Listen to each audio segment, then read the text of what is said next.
Feel like $1,000 gun? I really like that.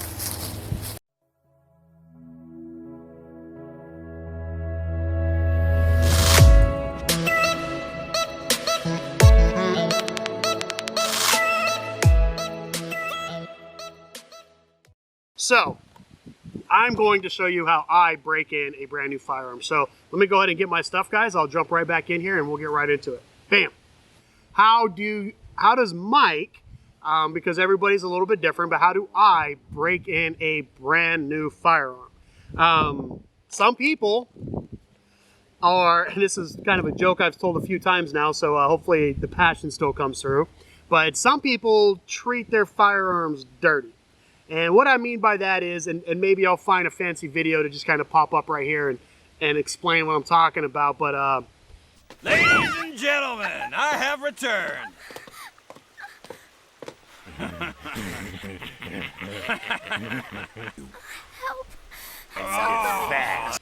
imagine this. Imagine you build a brand new engine for your muscle car. You build it, everything's right, you put it in there, and you don't put any oil in it, you don't run any water through it, you don't lube it, you don't do anything, you straight raw dog that engine in your brand new muscle car. What do you think is going to happen? It's not going to operate right. It's not going to last as long. The performance isn't going to be there. You're probably going to damage something. So, I'm going to show you how I break in a brand new firearm. So, let me go ahead and get my stuff, guys. I'll jump right back in here and we'll get right into it. Bam! Alright guys, so like I said, I'm going to show you how I break this in. And for me, it always starts with, get that ammunition out of the way. For me, it always starts with the lube. And you don't have to get anything crazy. I know a lot of people are hyped on that shooter's lube right now. I like to keep it simple. I use rim oil, something like that. It doesn't matter, whatever you can find in your budget. Sometimes I'll have a few Q-tips here and the firearm, and that's all I need to get started. But what I do, some people, what you'll see, so go ahead and they'll lock the slide back, and they'll go ahead and just spray the hell out of it with shooter's lube or whatever. For me, what I like to do is actually just break down the firearm. So there'll be another video on actually disassembly, reassembly. So what I'm doing here is I'm inspecting any of the actions. I can see that this is a new pistol and I've been working a little bit. I'm seeing a little bit of rub marks here, and then back here a little bit. Trigger mechanism, all that seems to be working fine. And then I want to look underneath here on the slide and I want to inspect to see if I'm getting a lot of rub in any area. After racking it back, 20, 30, 40 times or something like that, you'll start to see these trace areas of, friction, anything that removed any of the coating. I want to inspect that. Anywhere where I see any kind of friction like that, I want to go ahead and hit with the lube. Now, you can be as liberal as you want here, but just understand that whatever you do, you're going to end up making a mess. You want to go ahead and address that. So I'm actually going to take this down one step further. Go ahead and remove the recoil spring, pull the barrel out, and inspect and just make sure everything is lubed up. All right. So for me, that starts with just a little bit of shooter's lube or rim oil, just a little bit. A little bit goes a long way. All right. Don't need to do anything with the barrel. We're just going to drop that bad boy back in. It would help if I put it in the right way up. There we go. And then we'll go ahead and put the recoil spring back in. Make sure that that thing is seated all the way. All right, that's that. You can go ahead and kind of rub stuff on there with the Q-tip if you want. But again, I want this thing lubed. I don't want any... I want to reduce the friction as much as possible and make sure that I have as much lubrication on there as possible. All right. After your initial break-in, and for me, that's about 20 rounds.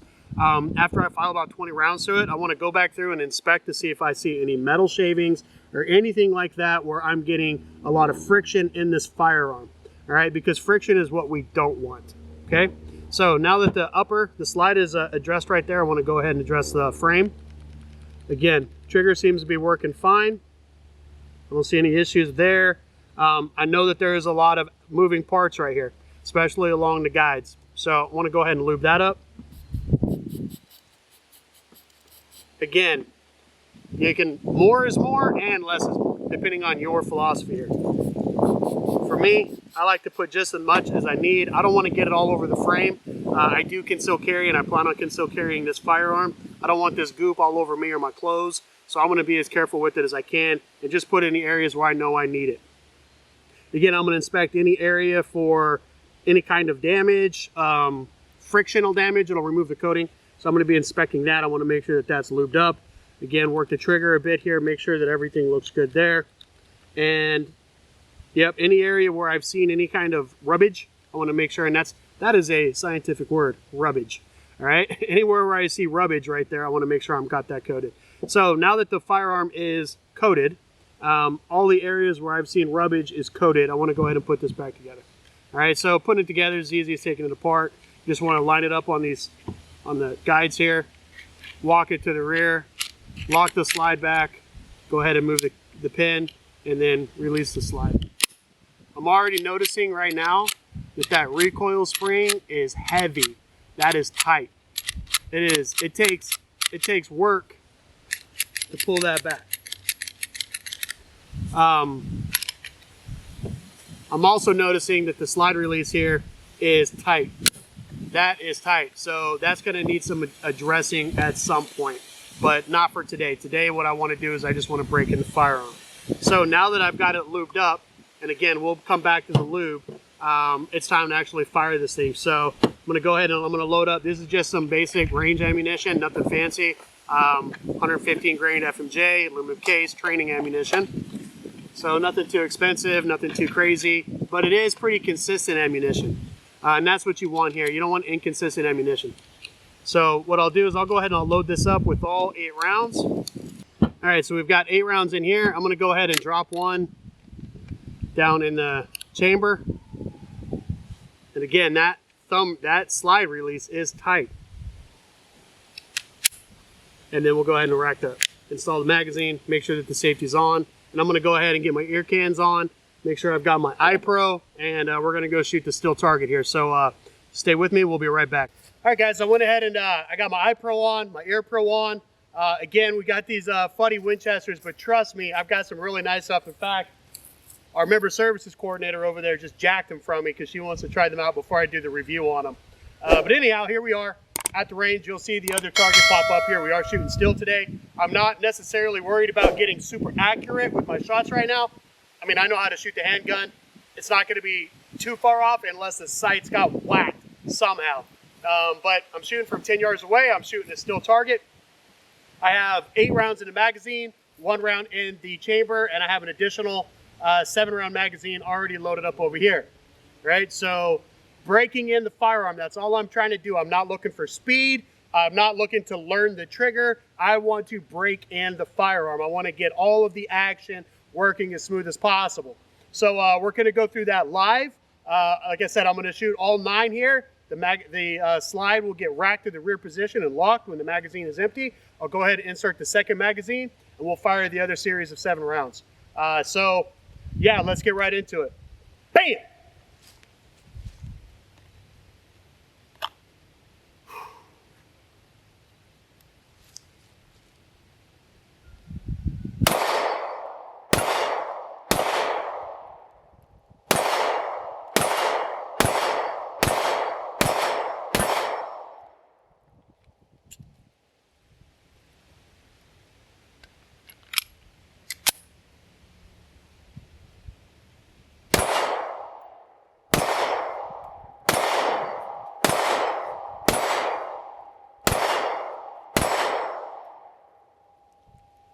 Clear?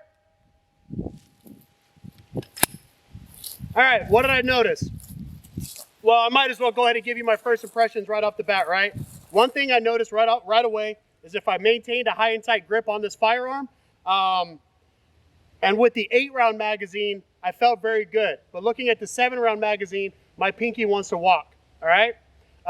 That's the first thing I noticed whenever I switched over. I guess it's the most notable thing. Whenever I was shooting just the 8-round magazine, what I noticed was picking up the sight picture. It's pretty simple with this. We have 3, go ahead and walk that back. We have 3 white indicators. Of course, the rear sight is, has 2, then the front sight post has 1. Line those up. It's pretty easy to pick up, all right? The action, as far as the mechanics of the firearm, I didn't feel anything budgy. Everything felt tight. I really liked that. So far, so good. What I'm going to do is I'm going to go ahead and I'm going to shoot it with some more lube. which I'm going to repeat the same process that you guys saw, and I'm going to go ahead, I'm going to put the same amount of rounds through it and see if anything loosened up. I'm still a little nervous about that slide release. It feels relatively tight, but I'm hoping through the period of shooting some stuff and actually working out the intricacies of this firearm, that's going to loosen up for me. All right, guys, so let me go ahead and load up these magazines. I'll be right back. Hey, guys, we're back. All right, so I went ahead, I broke down the slide, took it apart, lubed everything up. I did notice some friction wear, which is what I want. I want all that friction wear to go away, right? So I'm going to lube it, I'm going to work it, cycle the firearm, lube it, work it, cycle the firearm. I'm going to do that consistently until this thing is well broke in, okay? So again, I've got 8+1 on here now. I've got an additional magazine loaded with 7. We're going to go ahead and put these rounds down range and then see if anything changed, okay? Yeah, so here we go. Safety's on. Go ahead and holster up. Again, I'm not going for speed. Of course, I'm going to be relatively as accurate as I can be, but what I want to do is I just want to break in the firearm. That's a lot of lube, a lot of rounds down range, okay? So here we go.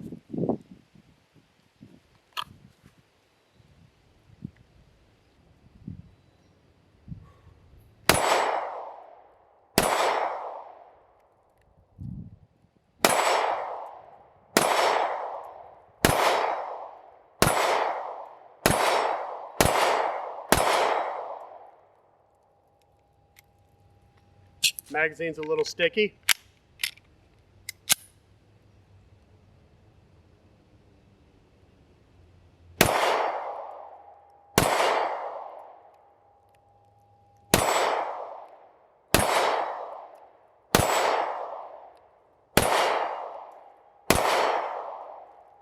All right, I guess second impressions you could call them.